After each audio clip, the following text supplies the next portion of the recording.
Did medieval women have any rights? It's easy to look back at the Middle Ages and think women had no rights at all. That's a simple way to see things, but it's not the full story. The truth is much more complicated. Women then were not just silent figures in the background, they lived complex lives. They had roles, responsibilities, and often specific legal protections. These weren't rights like we think of them today. Modern rights are about individual freedoms and equality. Medieval society was different. It was about duties, obligations, and hierarchy. Everyone had a place. Women's places varied a lot. It depended on their social class. It depended on where they lived. And it depended on the exact time period. So, saying they had no rights is wrong. Saying they had rights just like men is also wrong. We need to look closer at what rights meant for them. Imagine a world without modern laws, without universal human rights declarations. That was the Middle Ages. Society was not about individual freedoms, it was about order. It was about stability, everyone was part of a larger system. Your position in that system decided a lot. This system was called feudalism in many places. It was a pyramid. At the top was the king. Then came the great lords, then knights, and at the bottom, the peasants. The church also played a huge role. It had its own laws, it had its own power. For women, their social standing was key. A noblewoman lived a very different life from a peasant woman. An urban craftswoman had different challenges than a nun. These differences meant different expectations. They also meant different legal situations. What a woman could do, or what was expected of her, changed based on these factors. When we talk about rights for medieval women, we are not talking about voting. We are not talking about equal pay. Those ideas didn't exist. Instead, rights meant things like protection under the law. It meant the ability to own property. It meant the power to manage a household or a business. It meant having a say in certain decisions. These were often tied to their roles.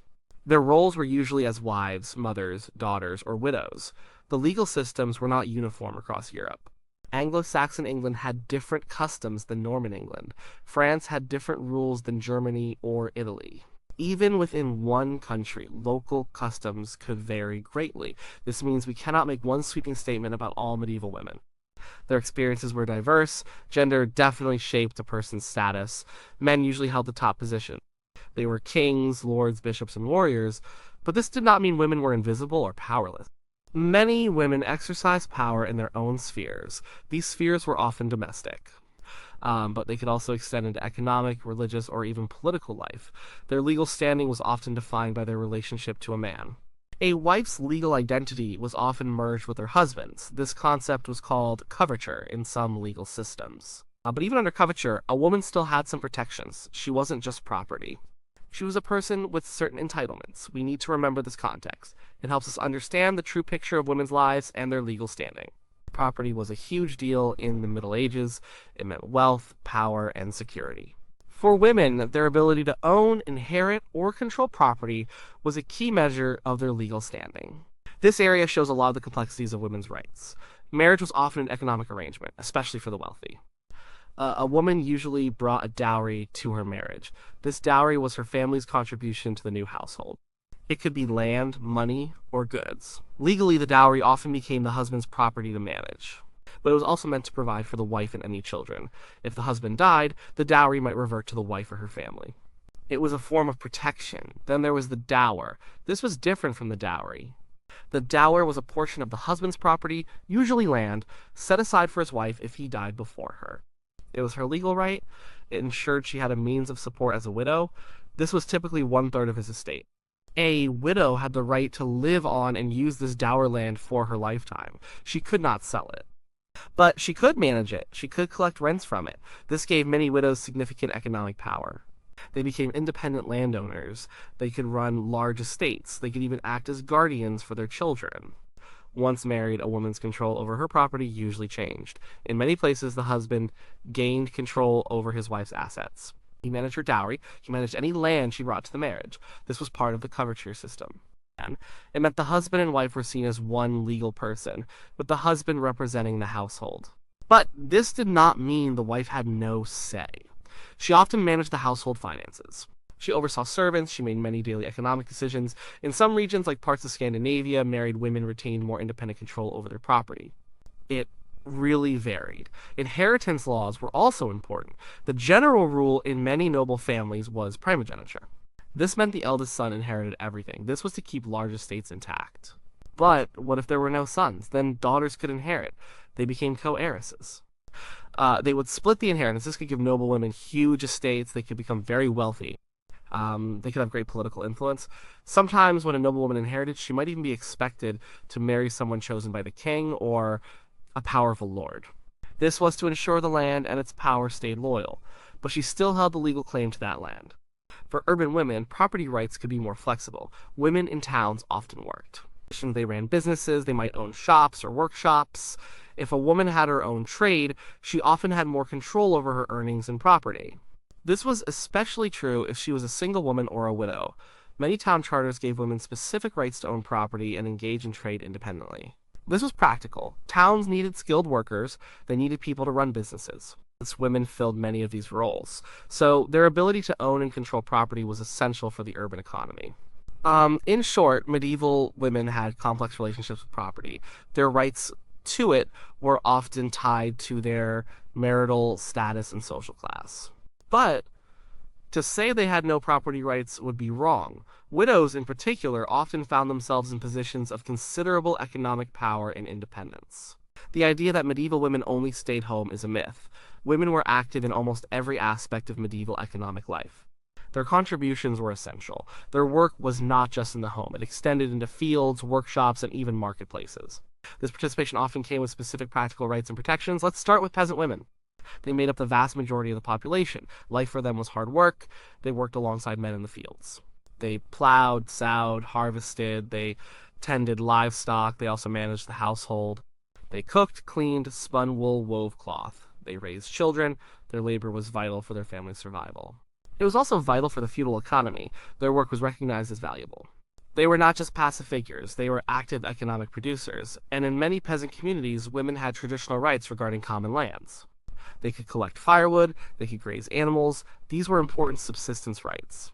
In towns and cities, women's economic activities were even more visible. Many women ran their own businesses. There were brewers, bakers, textile workers, innkeepers, shopkeepers. They sold goods in markets. They were essential to the urban economy. They often had specific legal standing to conduct these businesses. A single woman or a widow could enter contracts. She could sue and be sued in her own name. She could own her business property. Guilds, which were associations of craftsmen, often admitted women. Sometimes women joined a guild through their husband's membership. If he died, the widow often had the right to continue his trade. This allowed her to keep the business going. It also gave her access to the guild's protections and benefits. Some guilds, especially in textile trades, had a large female membership. There were even some all-women guilds, like those for silk production in Paris. This shows women were not just allowed to work, they were organized, they had collective power. Noblewomen also had significant roles beyond the household. When their husbands were away at war or court, noblewomen managed the estates. Oversaw farming, they handled finances, they dealt with legal disputes, they even commanded castles. They were administrators, they were managers. Sometimes a queen or a noblewoman acted as regent for a young son. This meant she held the highest political power. She made major decisions. She ruled the land. So these women, like Eleanor of Aquitaine or Blanche of Castile, are famous examples. They show that women could wield immense public and political power. The church offered another path for women to have significant influence and administrative power. Nuns lived in convents. Abbesses were the heads of these convents. They could manage vast estates. They oversaw many people, both religious and lay. They had legal authority over their communities. Some abbesses were powerful feudal lords in their own right. They could advise kings and bishops. They were often highly educated. This gave them intellectual authority as well.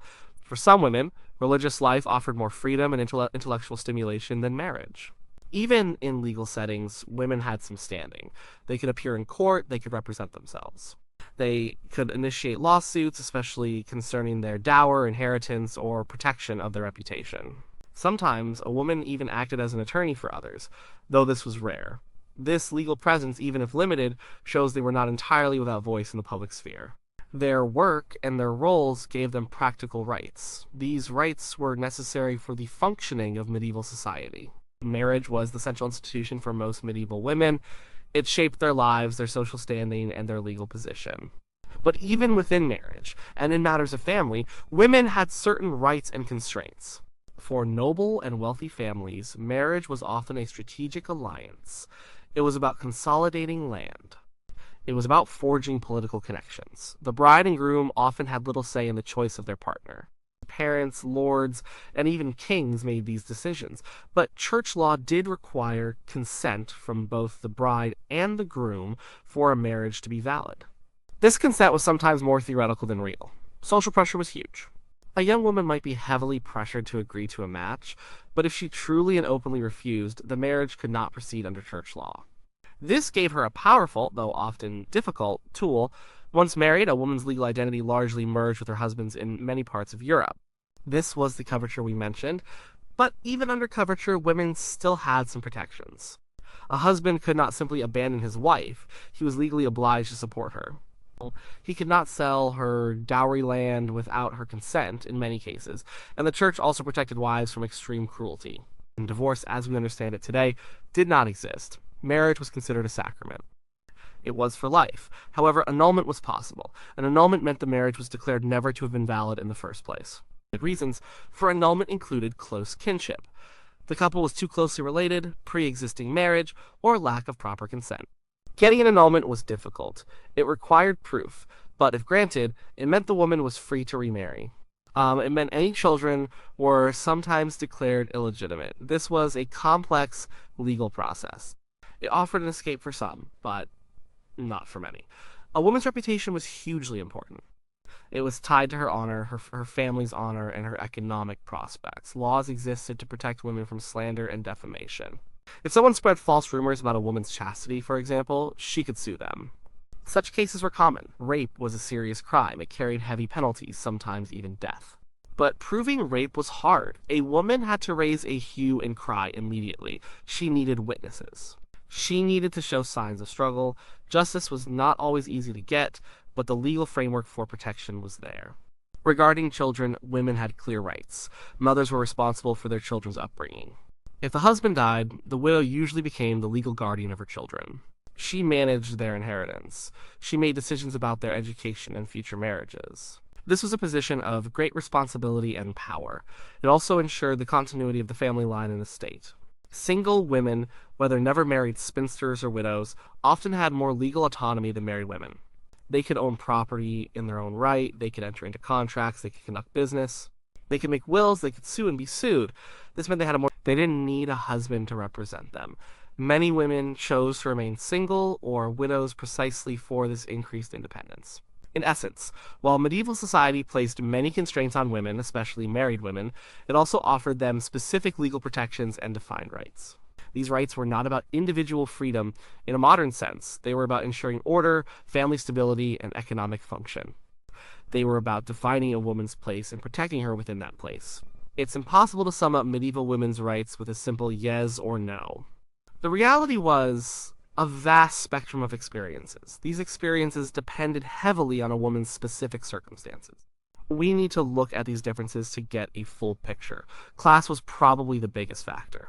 A noblewoman lived a life of relative privilege and responsibility. She might have servants. She might manage large estates. She might even act as a political figure. Her rights often involved the management of property and power within her class. She had a claim to a dower. She could inherit land. She had a certain social standing that came with legal protections. Her marriage might be arranged for political gain, but she would also have a certain level of comfort and security. Peasant women, on the other hand, had a life defined by hard labor. Their rights were more practical. They included traditional access to common lands for grazing or foraging. They included protections against abuse from their lords, however limited these might have been. Their survival depended on their labor. This labor was recognized and valued. They had a right to their portion of the harvest. They had a right to their small plot of land within the village system. Their rights were tied to the necessities of daily life and production. Urban women often fell somewhere in between. They might be skilled artisans, merchants, or shopkeepers. Their rights centered on their ability to work, own property, and conduct business independently. They often had more freedom in marriage than noblewomen. They had more economic flexibility than peasant women. They could be economically self-sufficient. This gave them a distinct kind of agency. Regional variations also played a huge role. In some parts of Scandinavia, for instance, women, especially unmarried women and widows, had significantly more legal autonomy over their property and persons than in parts of feudal France or England. They could manage their own finances, they could make decisions without male guardianship. In Anglo-Saxon England, before the Norman conquest, women had greater property rights. They could own land independently even after marriage, they could represent themselves in court. The Norman conquest brought changes that often reduced these rights, merging a wife's identity more fully with her husband's. This shows that rights were not static. They evolved over time and place. The specific time period within the Middle Ages also mattered. The early Middle Ages, roughly 500 to 1000 AD, had different customs than the High Middle Ages, 1000 to 1300 AD, or the Late Middle Ages, 1300 to 1500 AD. For example, the Church's influence on marriage law grew over time. This sometimes gave women more leverage regarding consent to marriage or annulment. The legal systems became more formalized. This meant certain protections for women became more clearly defined in written law. Single women, in particular, often had the most legal independence. A spinster or a widow was considered a femme sole in some legal systems. This meant she stood alone. She had full legal capacity to own property, enter contracts, and sue. Married women, or femme covert, had their legal identity covered by their husband. This distinction shows that legal autonomy was not denied to women as a gender. It was tied to their marital status. Many women who wanted to avoid male control might choose to remain unmarried or remarry carefully. Then there were the exceptional women queens, regents, abbesses. These women exercised immense power. They governed realms, they managed vast wealth, they influenced politics and culture. While they were not typical, their existence shows that medieval society could allow women to hold positions of supreme authority. These women had rights that far exceeded those of most men simply by virtue of their birth or their religious calling. So, when we ask if medieval women had rights, the answer is nuanced. They were not granted rights based on universal human equality. Their rights were embedded in the social structure, they were tied to their roles. They were tied to their class, their marital status, and their location. They had rights to protection.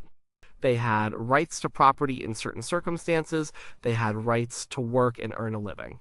They had specific legal standing in courts. They were not powerless. They navigated a complex world with a clear understanding of their place, their duties, and the protections that came with them. Their agency was real, even if it looked different from what we recognize today. They were active participants in their society, shaping their lives and communities in countless ways.